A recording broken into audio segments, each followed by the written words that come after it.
It's Charlie's World.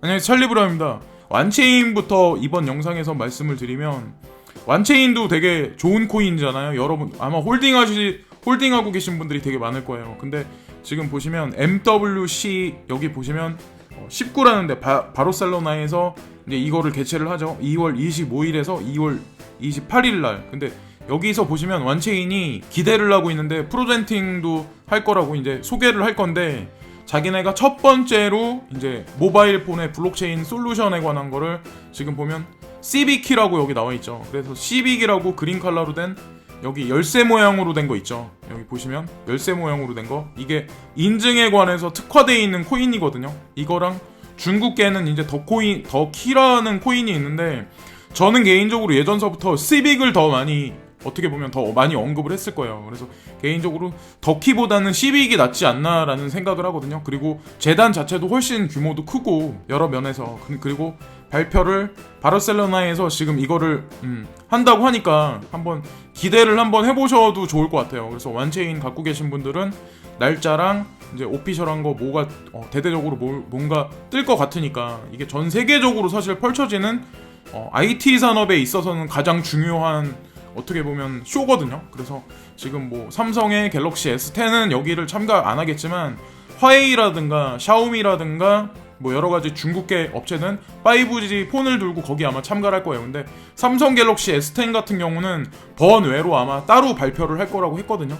제가 아는 뉴스로는 일단 그래서 그렇고, 여기 나와 있는 것 같은 경우는 크립토 마켓은 4일 만에 150억 달러를 얻었지만 애널리스트는 비트코인이 4,000달러를 낼 준비가 되지 않았다고 전했다라고 그렇게 나왔는데, 이 사람이 보는 건 뭐냐면, 비트코인은 4,000달러 근처의 타이트한 범위에서 안정성을 보여주기 때문에 작은 시가, 총액, 암호화 자산과 토큰이 다시 탄력을 얻었습니다. 얘긴 했지만 잠재적인 퍼넌트는 나는 그것을 퇴색시키려고 하지 않고 레버리지 위치에도 있지도 않습니다.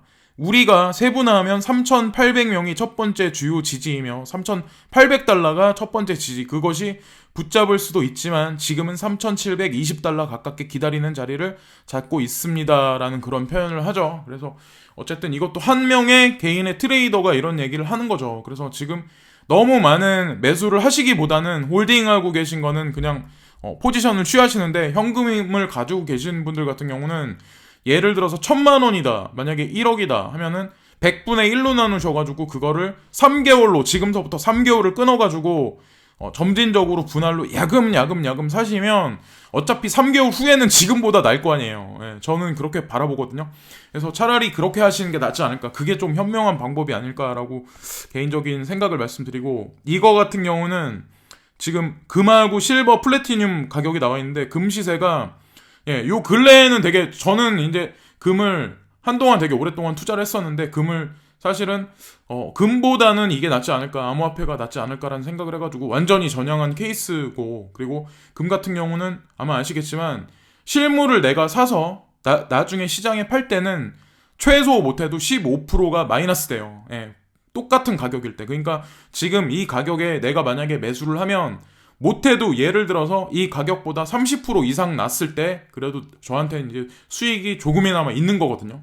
여러 가지 수익 면에서. 그리고 은 같은 경우는 더해요. 그래서 어쨌든 시세를 계속해서 보시고, 여기 보시면 다우존스, 나스닥도 여기 나와 있죠. 그래서 미중 무역 회담에 관해서 회담 결과가 나왔는지 모르겠지만 아마 오늘까지도 하고 있는 걸로 알고 있거든요. 그래서 지금 보시면 경계 심리에 있어서 기관들이나 개인들이 이런 식으로 지금 움직이는 게 아닐까. 그래서 다우존스, 나스닥 지금 0.40% 마이너스, 0.39% 마이너스로 돌아가고 있는 상황이고, 이게 시아코인인데, 시아코인이 후오비에 상장이 아마 지금 시간 정도 됐을 거라고 알고 있는데, 어쨌든 중요한 거는 지금 보시면은 클라우딩 클라우딩 그쪽에 있어서 사실 특화되어 있는 두 가지 코인이 있어요. 근데 그게 대표적인 게 스토지, 얼마 전에 한 며칠 동안 광폭 행보를 이뤄가지고 엄청난 시세 상승을 보였잖아요. 그리고 또 하나 이제 중요한 게, 이건 중국권인데 시아코인인데, 이것도 마찬가지로 오케이, 여기 보면 후오비에 상장이 되면서, 후오비에 상장을 한다고 나와 있잖아. 2월 21일 GMT 여기 14시 30분에. 그래서 지금 시간에 상장이 됐는지는 모르겠는데, 어쨌건 시아코인도 만약에 스토지가 저 정도 오르면은 시아 코인은 시세가 훨씬 코인 양이 훨씬 많고 어떻게 보면 시세가 훨씬 싸기 때문에 두세 배 오르는 거는 일도 아니었거든요. 그러니까 옛날에 이것도 폴로니엑스 같은 데서는 뭐 한 며칠 동안에 막 사람들을 들었다 놨다 하고 막 그랬었어요. 그런 적이 있었던. 그래서 앞으로도 분명히 알트 호황장이 오면 시아 코인도 아마 제가 봤을 땐 스토지 못지않게 뭔가 중국 트레이더들이 어떻게 자금 투입을 많이 하지 않을까라고 생각하는 코인 중에 하나고, 그리고 이거 같은 경우는 블록힌 프레스에 나온 내용인데 아까 전에 전 영상에서 미주호 그룹에서 엔화 연동된 스테이블 코인 출시, 그래서 이건 더 디테일하게 나온 뉴스예요. 30만 상점서 사용될 듯이라고 여기 나와 있어요. 그래서 여기 보시면 일본 미주호 파이낸셜 그룹이 내달 결제와 송금 서비스를 위한 스테이블 코인, J코인, 일명 J코인이라고 얘기를 한대요. 그래서 보시면 1엔에 고정될 전망이다.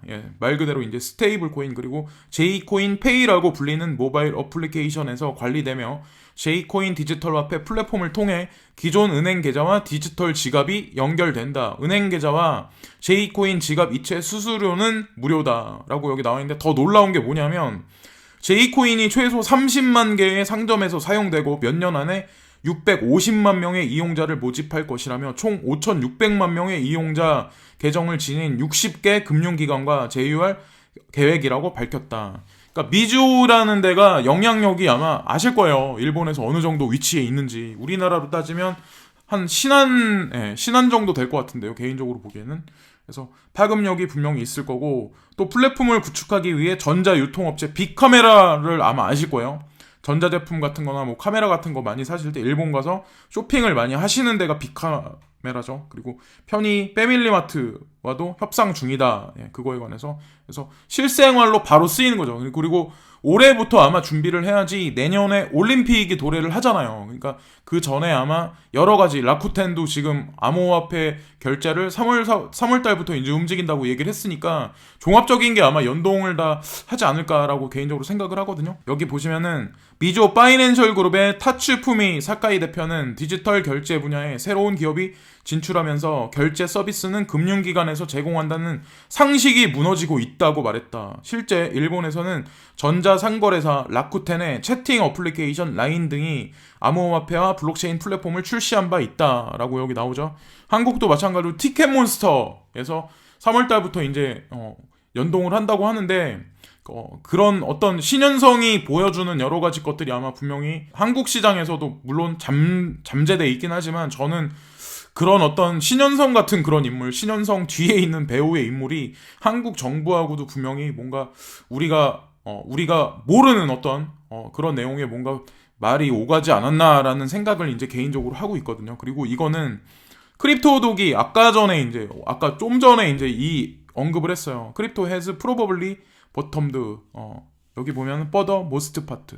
대부분의 지금 어떻게 보면 크립토 통화들이 아마도 자기가 보기에는 바닥권인 것 같다라는 얘기를 이제 지금 하고 있는 거예요. 그래서 제가 이런 말씀을 드리면, 이 사람은 아까 자기는 전체적인 어떤 숏 포지션은 안 취한다라는 얘기를 한 사람이 두 사람이 있어요. 돈 알트라는 사람하고 더 크립토 독이라는 사람, 이 두 사람만 빼고 나머지는 다 밑으로 하방할 거라는 얘기를 하거든요. 근데 저는 개인적으로 이 두 사람의 말에 약간 더 저의 마음을 약간 더 실어주겠어요. 표를 더 주겠어요. 저는 여기서 만약에 지금 톡방을 보니까 되게 조용해요. 그러니까 실망한 사람도 되게 많다는 얘기예요, 사실은. 그리고 추매도 못하고 있다. 이러다가 갑자기 계단식으로 올리면 더 개인들은 더 봉칠 일이 생기거든요. 그래서 세력들이 아무래도 한 며칠 이내에는 그런 식으로 움직이지 않을까라고 개인적으로 생각을 하고, 이거 같은 경우는 전 월세 실거래가 신고 검토 배경 및 파장은이라고, 이게 오늘 아침에 뉴스를 봤는데, 사실은 이 뉴스가 원래는 2년 전서부터 사실 이 뉴스가 나왔어요. 그래서 월세로 여태까지 사셨던 분들 있잖아요. 그러니까 월세를 예를 들어서 세입자분들이 되게 많은 분들 있잖아요. 원룸 건물을 내가 가지고 있어서. 그러면 거기서 월세 나오는 것만 해도 되게 많잖아요. 근데 세금 신고를 제대로 안 하는 사람이 사실 되게 많거든요. 이거를 보시면은 신고 검토 배경 및 파장, 실거래가 신고. 그래서 이게 의무화한다는 거죠. 이거를 안 하면 위법으로 이제 처리하고 과대한 아마 세수를 아마 책정을 할 거예요, 정부에서. 그래서 임대료 파악 가능 주택이 27%에 그치고 70% 이상의 세금 부과 사각지대다. 그리고 임차인 법적 지위 향상 긍정적, 중노년 저소득 임대인은 부담이 커지고 오른 세금 세입자의 떠넘길 수도라고 여기 써 있는데, 예를 들어서 원룸 주인 같은 경우, 건물 뭐 예를 들어 상가 주인 같은 경우, 그러면 뭐 세금 올리면은 세입자한테 전가하면 되지라는 그런 생각을 할 수도 있지만, 중요한 건 뭐냐면 지금 가뜩이나 살기도 어렵고 호주머니에 돈도 없고 없는 사람은 더 없을 수 있는 지금 환경이거든요. 근데 여기서 월세를 올린다, 예를 들어서 뭐 가게세를 올린다 이러면은 그 사람들이 거기 그렇게 오래 붙어 있진 않을 거예요.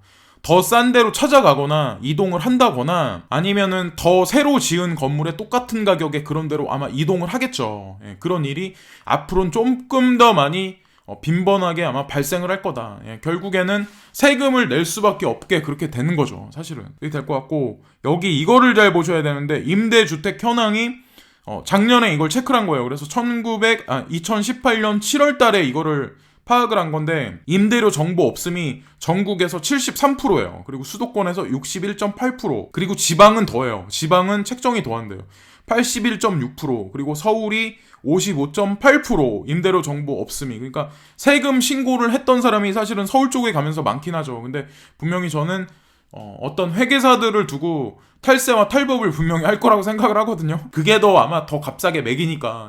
그래서 그런 분들이 아마 많을 텐데, 앞으로 블록체인이 도입화돼서 여기에도 아마 만약에 개입이 되면 조금 더 이제 수익률을 추구하기에 더 힘들어지지 않을까라는 생각을 이제 개인적으로 하고 있고, 그리고 이거를 이제 오늘 잘 보셔야 되는데, 손정희가 하고 있는 사업, 그러니까 지금 보시면은 쿠팡 같은 경우 왜 그거를 적자를 왜 계속 내는데 왜 아직까지 계속 유지를 하고 뭐하러 그런 식으로 계속 운영을 할까, 몇 년에 걸쳐서. 근데 웃긴 거는 그 사람들이 지금 하는 거, 쿠팡에서 지금 앞으로는 뭐 우버도 마찬가지로 우버 이츠라고 그래가지고 배달통 같은 그런 거를 실시를 할 거예요. 그러면 결국에는 공유경제 시스템에서 지금 아직까지는 자율주행 시스템으로 이런 거를 지금 공유 차량에 관해서 지금 서비스를 하지 않는데, 차량 공유 서비스 업계에서 예를 들어서 우버 같은 거나 한국에 있으면 쿠팡 같은 게, 우버는 아니지만 예를 들어서 카풀하고 연동해서, 아니면 지금 보면 쿠팡에서만 혼자 단독으로 실시하는 ICT 그 생태계 플랫폼을 이용하면, 결국에는 제가 개인적으로 알고 있기로는 쿠팡하고 배달통도 어차피 같은 자본으로 엮여 있다고 알고 있거든요. 우리 집 주변에 있는 어떤 그런 여러 가지 어떤 그 공유 차량, 로보트가 될 수도 있고, 나중에 시간이 흐르면 그런 거에 의해서 배달도 결국에는 다 누군가가 다 점령할 수밖에 없다는 거죠. 그 시장 자체를. 지금 보시면은 우버도 마찬가지고, 그 중국의 디디 출신, 그리고 동남아에 있는 그랩 같은 경우도 소프트뱅크 손정희 회장이라는 그분이 전부 다 자기 지분이 많이 들어가 있어요. 그리고 전체가 다 적자예요. 쿠팡같이. 그래서 그거를 잘 약간 모르시는 분들 같은 경우는 이거 사업을 못하는구나, 이거 망하겠다라고 생각을 하시는데, 그 내막을 잘 보셔야 된다는 거죠. 지금 보시면은 이제 다음 달에 2가지가 상장될 수도 있거든요. 이 중에 이제 한 가지만 결정이 될 텐데, 리프트라는 사가 있고, 공유 차량 이것도 만약에 업체인데, 우버라는 회사가 있어요. 근데 우버가 더 많이 보편화돼 있고 더 많이 시장 장악력은 높잖아요. 근데 중요한 건 여기서 1위 프리미엄은 누가 될까라고 여기 나와 있잖아요. 여기 보시면은 통상 동종업계 내에서 증시에 처음 상장한 기업은 공모자금 모집이나 투자자 관심 등에서 최초라는 1위 프리미엄을 누려왔다. 나스닥 시장은 올 들어 13% 상장하는 등 시장 분위기도 호의적이다. 그래서 이제 리프트사도 그렇고 그 준비를 하고 있어요. 근데 지금 여기 나와 있는 내용으로 보면 리프트사보다 우버가 사실 서류 준비는 안 돼 있다고 하거든요. 근데 결과 나와봐야지 알겠지만, 만약에 우버가 IPO를 성공해서 그 자금이 나오면 또다시 그 자금은 차량 공유 업체나 핀테크 업체에 항상 손정희 회장이 추구했듯이 다시 들어갈 거예요. 이거를 뭐 뒤로 빼는 게 아니라. 그래서 우버는 상장 준비까지 수주가량이 더 필요한 것으로 알려졌다. 우버의 가치는 $1200, 약 135조 원의 리프트의 8배 규모다라고 여기 나와 있죠. 그리고 $1200의 IPO가 성사가 된다면 지난 2014년 중국 알리바바 그룹 이후 뉴욕 증시 최대 규모가 된다라고 여기 나와 있죠. 그러니까 적자를 계속 추구하고는 있지만 한 방을 항상 보고 있고, 플랜이 거기까지 서 있기 때문에 사실은 손정희 회장도 이런 식으로 움직인다고 생각을 하거든요. 그러니까 뭐 어쨌든 손정희 회장하고 관련돼 있는 소뱅하고 관련돼 있는 뭐 꿔시라든가 꿔시도 제가 시세를 봤는데 어저께 밤에 갑자기 올리더라고요. 그러니까 어떤 시점까지 데드라인까지 만약 해서 그 밑에까지 꺼지면 반에 반토막 날 수 있으니까 스텔라 루멘도 마찬가지고 뭐 지케시도 지금 마찬가지고 지금 꿔시 같은 것도 마찬가지고 그러니까 제가 그래서 그런 거를 차라리 투자를 하라고 말씀드리는 거예요. 짜잘하게 동전코인 너무 작은 거 그거 1원 2원짜리 이름도 없는 거 사가지고 100배 1000배 보려고 하시다기보다 지금 차라리 이게 리스크일 수도 있는데 차라리 제가 언급하는 그런 코인들이 더 낫다는 거죠. 예. 어쭙지 않은 ICO 하시고 막 그러시는 것보다는. 그래서 우버는 이번 IPO를 통해 조달한 자금을 신규 사업 확장 등에 투자할 계획이다. 우버는 기존 네트워크와 플랫폼을 활용한 사업 확장성이 높다는 점에서 경쟁 우위를 확보하고 있다. 최근 공을 들이고 있는 음식 배달 모바일 서비스 우버이츠 그리고 미국 시장 점유율을 연내 70%까지 끌어올리고 화물, 전기, 자전거, 스쿠터 비롯한 플랫폼 기반 투자를 지속하겠다는 전략이다 라고 나와서 그분이 이제 생각하는 그림이 나오죠 여기. 그리고 이거는 이제 지진에 관한 내용인데 제가 항상 제가 이런 내용이 나오면 항상 말씀을 드리는데 조심해야 된다고 생각하고 내가 투자하는 부동산이 어느 위치에 있나 그리고 특히나 이제 일본하고 근접해 있는 데들 있죠. 예? 이 한반도 중에도 남동 쪽은 될 수 있으면 피하자는 제가 말씀을 항상 드렸고 이건 오늘 얼마 전에 이제 나온 뉴스인데 일본 규모 5.7의 지진 삿포로 전철 올 스톱 작년 9월 후 가장 큰 규모라고 여기 나와 있잖아요. 그래서 이번에 지진이 난 게 5.7이에요. 근데 더 중요한 게 뭐냐면 내년에 일본이라는 나라에서 올림픽이 이제 개최가 되잖아요. 그럼 어떻게 만약에 그 전후루에서 만약에 이 지진 문제가 만약에 대대적으로 이슈가 생기면 그 반사 이익을 어떻게 보면 한국이란 나라가 받을 수도 있거든요. 시간이 지나면 어떤 일이 생길지는 모르겠지만 중요한 건 지금 보시면은 일본이 그렇게 뭐 살기 엄청나게 좋은 나라는 아니다라고 저는 이제 개인적으로 시간이 흐르면 흐를수록 지금 5.7이라고 나왔는데 이게 아마 더 많이 일본에는 지진이 지금보다 더 많이 연이어서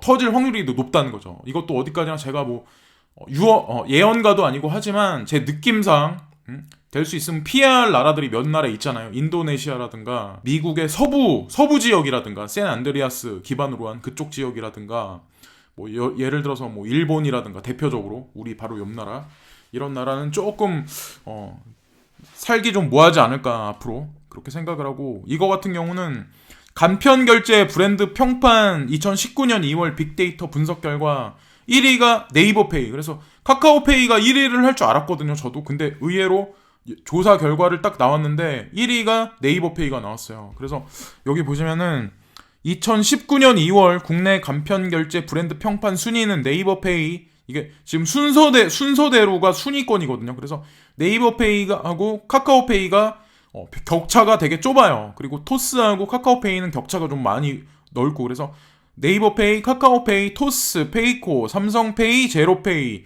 11번 페이, LG페이, T페이, 페이팔, 스마일페이, K페이, 알리페이, SSG페이, 페이나우, 로켓페이, 티몬페이, 그리고 L페이, 뱅크 월렛 순으로 나타났다라고 여기 나와 있죠. 그래서 이렇게 제가 여태까지 말씀드린 것 같이 지금 아직까지도 안 나온 것도 있지만 이렇게 많이 이 대기업들은 준비를 하고 있다는 거죠. 이런 세력들은 아직까지 국내에서 샌드박스 그 규제에서 블록체인 관련해서 뭔가 디테일하게 나온 건 없지만 기업들은 먼저 이렇게 움직이고 그 다음에 나중에 향후에는 분명히 갤럭시 10에서도 암호화폐 지원한다는 그 지갑을 분명히 거기 연동을 할 거다. 이더리움이나 비트코인을 연동할 거다라는 얘기가 있기 때문에 저는 이런 페이나 스테이블 코인 이런 것도 분명히 관련이 없다고는 말 못한다고 저는 생각을 하거든요.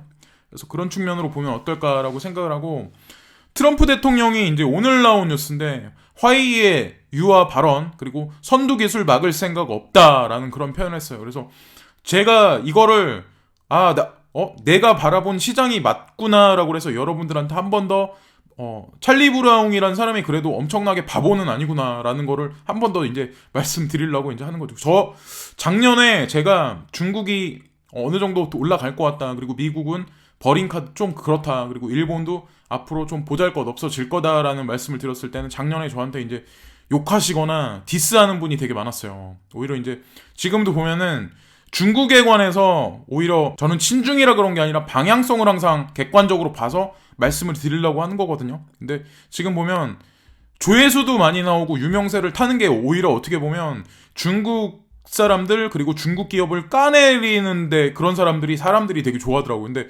저는 솔직히 좋아하든 안 좋아하든 제가 바라보는 시각이 맞다고 생각하기 때문에 예언가는 아니지만 그 예전서부터 작년 7월 달부터 그렇게 계속 말씀을 드렸던 거고 그 결과가 이제 서서히 나오기 시작을 한다고 저는 생각을 하거든요. 그래서 보시면 화웨이 캐나다의 투자 확대 당근 제시 나왔고 SCMP 멍환저우 이르면 4월께 풀려날 수도. 그래서 여러 가지 것들이 지금 변화가 갑자기 일어나기 시작했죠. 뉴스도 이런 식으로 나오죠. 미국이 중국 통신 장비 업체 화웨이에 대한 공세를 높여가는 가운데 도널드 트럼프 미국 대통령이 돌연 화웨이에 유화적인 발언을 해 그 의중을 두고 다양한 분석이 나오고 있어요. 그래서 백도어에 관한 것도 아마 영국이나 독일에서도 그거에 관해서 결론이 나오면 자기는 적극 수용하겠다고 분명히 그런 얘기를 했잖아요. 그래서 그 결론을 화웨이 측에서 분명히 얘기를 할 거예요. 그렇게 생각을 하고 이거는 판이 커지는 인터넷 은행 홍콩 6개 업체 승인 예정이라는 그런 내용이잖아요. 그래서 이것도 마찬가지로 인터넷 은행을 어떻게 보면 동아시아에서 주체적으로 아직까지는 그래도 금융의 중심이 홍콩이잖아요. 홍콩이나 싱가포르인데 보시면 텐센트, 엔트파이낸셜 하면 네오코인이잖아요. 그리고 보시면 샤오미, 중한, 보험, 홍콩텔레콤, 스탠다드, 차타드 은행 등 6곳이 대상이다. 지금 보시면은 인터넷 은행 쪽으로 다 선회해서 이쪽 사업을 키워가고 있는 거예요. 우리나라도 제1, 제2, 제3 인터넷 뱅크까지 지금 열려고 지금 여러 가지 준비들을 하고 있죠. 기존에 이제 1, 2는 이미 확정돼서 승인돼서 이제 준비를 다 끝나서 지금 실제로 운영되고 있고 3 인터넷 뱅크도 지금 준비 작업을 이제 하고 있는 걸로 알고 있고요. 제가 개인적으로 보기에는 이런 식으로 움직이고 있고 이것도 마찬가지로 이제 중국 관련한 건데 지난해 폭망했던 중국 ETF가 올 수익률 1위 반전. 아시아 경제에 나온 거에서 미중 무역 협상 기대감의 상승, 개인 매수에서 매도로 전환. 여기서 이제 볼 수 있는 게 뭐냐면 작년에 중국을 엄청나게 전 세계 매스컴이 디스하고 망한다 막 이렇게 막 그랬을 때 거기에 돈을 넣었던 거는 사실 기관들이었어요. 근데 지금에 와서는 기관들이 아마 그 폭을 더 늘릴 거예요. 올해 연말로 가면서는. 내년 가면은 더 많이 늘리고. 근데 지금 선에서는 개인들이 여기 빠져나간다고 써있잖아요. 근데 기관하고 개인은 항상 반대로 움직이잖아요. 아마 다들 뭐 주식 시세 같은 거 보면 아마 아시겠지만. 그래서 앞으로도 제가 개인적으로 생각하는 거는 중국 쪽으로 자금이 많이 들어갈 거예요. 그러면 이게 단순히 한머니의 어떤 그런 거를 이용해서 단시간에 들어가서 중국 시장을 흔들기 위해서 이게 들어가냐. 전 제가 그랬잖아요. GDP, GNP가 미국을 앞지를 거라고. 단시간은 아니지만 2030년, 33년 이렇게 보면 지금서부터 이제 어떻게 보면 서서히 그 미국은 주식시장이나 전반적으로 아마 제가 개인적으로 봤을 땐 둠스데이 쪽으로 서서히 주택시장도 그렇고 서서히 안 좋아질 거라고 생각을 해요. 아마 올 7, 8월 정도 되면 아마 매스컴상에서도 분명히 뭔가 더 디테일하게 아마 얘기가 나올 거예요. 더 확실하게. 그렇게 생각을 하고 이 뉴스는 갤럭시 S10 암호화폐 지갑 사용해보니 거래 결제 모두 가능. 녹스와 연동해 보안성 탁월. 현재 이더리움만 지원. 국내외 암호화폐 지갑 이용자 3,500만 명이 잠정 고객이다 라고 이런 식으로 이 내용을 여기를 잘 보셔야 되는데 갤럭시 S10에서는 암호화폐 송금도 가능하다. QR코드 스캔을 통해 암호화폐를 쉽게 송금할 수 있고 수수료도 선택할 수 있다. 소개 영상은 기존 모바일 은행 어플리케이션처럼 쉽게 암호화폐 이더리움을 거래하는 모습을 보여주고 있다.